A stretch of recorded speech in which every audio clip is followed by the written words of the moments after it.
Grand dub என்னும் முதிர்ந்த பகவத் பக்தர் பிராணாயாமம் இன்றியமையாததோர் சாதனம் என்று பகவானை வினவினார்.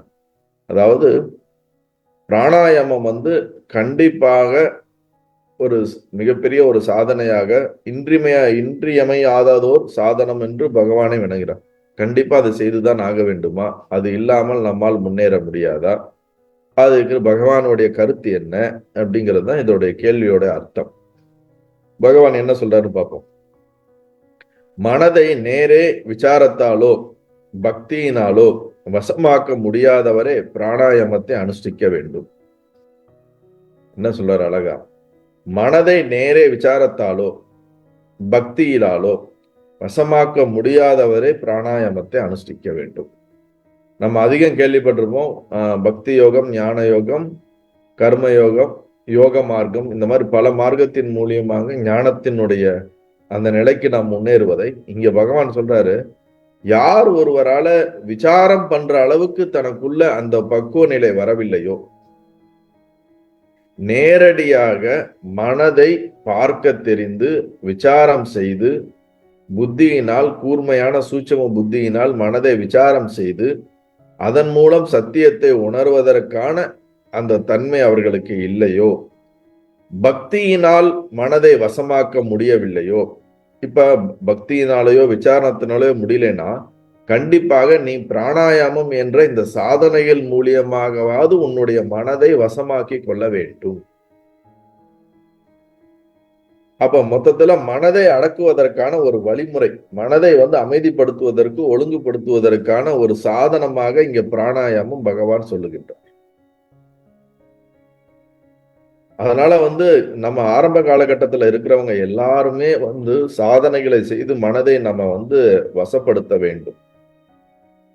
நம் மனம் நம் கட்டுக்குள் இருக்க வேண்டும். அதற்கு தியானம், பிராணாயாமம் போன்ற பல யோக சாதனைகள் அடிப்படையாக இருக்கின்றன.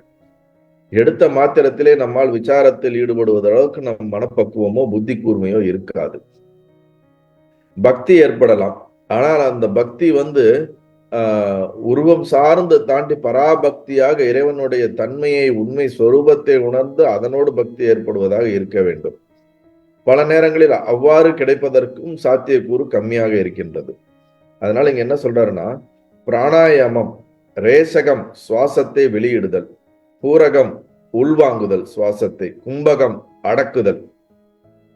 இப்ப நம்ம திருமந்திரத்துல ரொம்ப தெளிவா இதை பத்தி படிச்சிருப்போம், நிறைய நம்ம வீடியோக்களும் பண்ணியிருக்கிறோம்.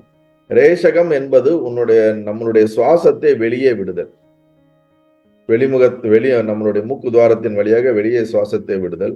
பூரகம் என்பது உள்வாங்குதல், கும்பகம் என்பது உள்வாங்கிய பிராணனை உள்ளுக்குள்ளே அடக்குதல், நிலைநிறுத்துதல் என்று 3 பகுதிகள் உடையது. ஞான வழியில் செல்வோர், இது ரெகுலராக யோக மார்க்கத்துல சாதனை செய்பவர்கள் இந்த மாதிரி ரேசகம், பூரகம், கும்பகம் செய்து அதிலே பல முறைகள் இருக்கிறது. அது சூரிய பேதனா, சந்திர பேதனா, அப்புறம் நாடி சுத்தி, அதுல ஆழமான ஒவ்வொரு நம்மளுடைய மகான்கள் கூறப்பட்டு இருக்கக்கூடிய வழிமுறை, இப்படி திருமூலர் நிறைய அதுல மெத்தட்ஸ் கொடுத்திருக்காரு. எவ்வாறு பிராணாயாமம் செய்ய வேண்டும், எந்த பிராணாயாமம் செய்தால் எந்த பலன் கிடைக்கும் என்று ரொம்ப தெளிவாக சொல்லி இருக்கின்றார்.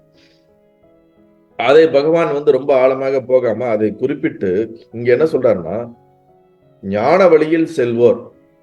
இப்ப இந்த மாதிரி சாதனை பண்றவங்க இந்த மாதிரி பண்றாங்க, ரேசகம், பூரகம், கும்பகம் பண்றாங்க. ஞான வழியில செய்யறவங்க எப்படி அதே இதை புரிந்து கொள்ள வேண்டும் என்றால், அவற்றை தேகாத்ம புத்தியை விடுதல், தன்னை உள்ளே தேடுதல், தானாய் நிற்றல் என்று சொல்லுவர்.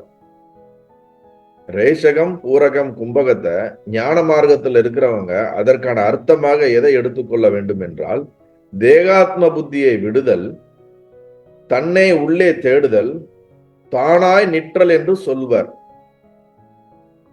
அவை 3ம் நாகம், கோகம், சோகம் என்று சுருங்கப் பெறும். என்னது? நாகம், கோகம், சோகம். சோகமஸ்மின்னு கேள்விப்பட்டிருப்பீங்க நிறைய, பிரம்மாஸ்மி மாதிரி சோகமஸ்மி. அப்ப அதுக்கு என்ன தமிழ் அர்த்தம் என்றால், நாகம் என்றால் நான் அல்ல, கோகம் என்றால் நான் யார், சோகம் என்றால் நானே அவன். ரேஷகம், பூரகம், கும்பகம் போல நான் அல்ல, நானார், நானே அவன் என்று சுருங்கப் பெறும் இவை மூன்றிலும் அகம் என்பது தொடர்ந்து வருகின்றது. நான் நான் என்ற இந்த அகம் உணர்வானது தொடர்ந்து வருகிறது. அதனை பற்றி அதுவாகவே இருக்க வேண்டும். தன்னை பற்றி தானே நிற்றல் வேண்டும். அலையும் மனதை அமைதியுறச் செய்ய மூச்சுப்போக்கு வரவைத்து கவனித்தல் ஒரு உபாயமாக கூறப்படும்.